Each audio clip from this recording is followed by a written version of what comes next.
जो मैट्रिक्स हम पढ़ रहे हैं इसमें हमने एक्सरसाइज 3.2 तक कंप्लीट कर लिया है। तो इसी क्रम में आगे को बढ़ते हैं हम।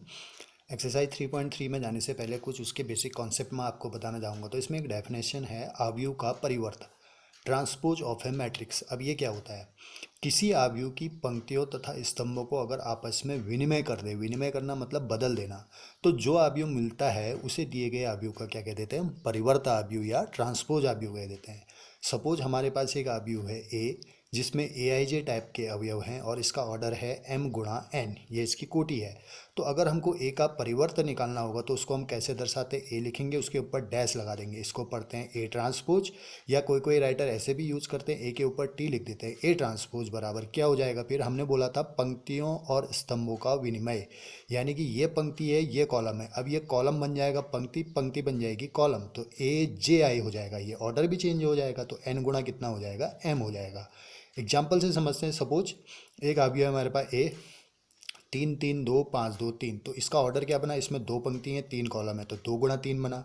अगर हमसे कहा जाता है कि ए का परिवर्त ट्रांसपोज निकालो, तो हम लिखेंगे ए डैश बराबर, ये पंक्ति को क्या कर देंगे, कॉलम बना देंगे। ये जो 3 3 2 पंक्ति में लिखा था इसको कैसे लिख दोगे, कॉलम में। वैसे ये 5 2 3 जो पंक्ति में लिखा था इसको कैसे लिख दोगे, कॉलम में। अब जरा देखो इसका ऑर्डर क्या हो जाएगा, 1 2 3 पंक्ति हो गए, 2 कॉलम हो गए, तो 3 गुणा 2, तो 2 गुणा 3 का था, कैसा बना वो 3 गुणा 2 का बना, वही मैंने लिखा है। एम गुणा एन जो था वो क्या बन गया, एन गुणा एम बन गया। तो इस तरीके से आव्यूह का परिवर्तन निकालते हैं। एक और एग्जाम्पल से समझते हैं।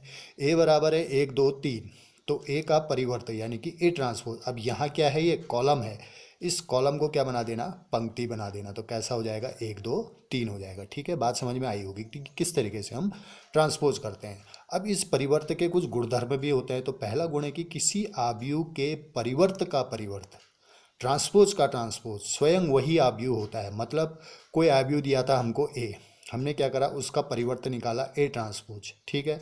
उसके बाद फिर से उसको और ट्रांसपोज कर दिया, फिर से उसका परिवर्तन निकाला, तो वो क्या मिलेगा, वही आव्यूह मिलेगा जो आव्यूह हमको दिया गया था। ठीक।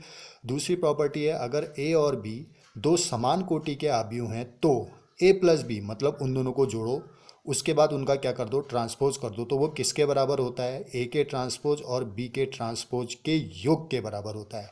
कहने का मतलब है दो आव्यूह दे रखे हैं, उन दोनों को जोड़ के उसका क्या कर दिया हमने, परिवर्तन निकाला, तो वो जो आएगा उन दोनों आव्यूहों के अलग अलग परिवर्तों के योग के बराबर आएगा। ठीक। तीसरी प्रॉपर्टी है, अगर ए बराबर कोई आव्यूह है जिसमें ए आई जे टाइप के अवयव हैं और एम गुणा एन उसकी कोटि है, तथा के एक अदिश राशि है, कोई स्केलर है, कोई संख्या है, तो के से अगर ए को गुणा करके उसका क्या निकालें हम, ट्रांसपोज निकालें, तो के तो वैसे ही बाहर आ जाएगा, वो अदिश राशि बाहर आ जाएगी और वो किसके बराबर होगा, के इंटू ए ट्रांसपोज, उसके ट्रांसपोज के बराबर होगा। ठीक। ये तीसरी प्रॉपर्टी। चौथी प्रॉपर्टी जो है बहुत इंपॉर्टेंट प्रॉपर्टी है, ये प्रॉपर्टी यूज भी होगी क्वेश्चनों में कहीं कहीं पर।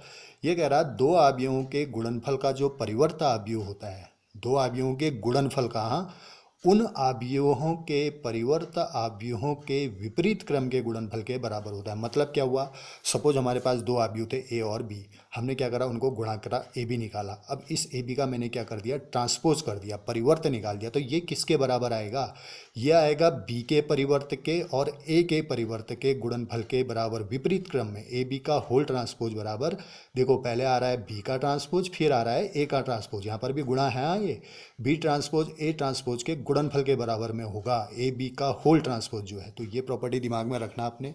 अब इसी में अगली डेफिनेशन आती है सममित आव्यूह, जिसको हम सिमेट्रिक मैट्रिक्स बोलते हैं। क्या होता है, अगर ए कोई वर्ग आव्यूह है, देखो सममित आव्यूह या विषम सममित आव्यूह अभी आगे आएगा, ये केवल वर्ग आव्यूह के ही संभव होते हैं। तो ए कोई वर्ग आव्यूह है और हमने क्या करा, उसका ट्रांसपोज निकाला, उसका परिवर्तन निकाला, तो वो उसी के बराबर आ गया। अगर ए ट्रांसपोज बराबर ए है तो ए को हम बोल देते हैं सममित आव्यूह। एग्जाम्पल से समझो, ये हमको एक मैट्रिक्स से दिया था ए, हमने ए ट्रांसपोज निकाला इसका। देखो सवालों में आएगा तो कैसे सिद्ध करोगे, ऐसे ही सिद्ध करोगे, जो मैट्रिक्स से दे रखा है उसको ए मान लेना, फिर उसका ट्रांसपोज निकालना। ट्रांसपोज निकालने का मतलब ये पंक्ति कॉलम में, ये वाली पंक्ति कॉलम में, ये वाली पंक्ति कॉलम में। जो अब ट्रांसपोज निकल के जो आया, देखो 1 2 3 2 3 1 3 1 2, इसी का जैसा तो आ गया।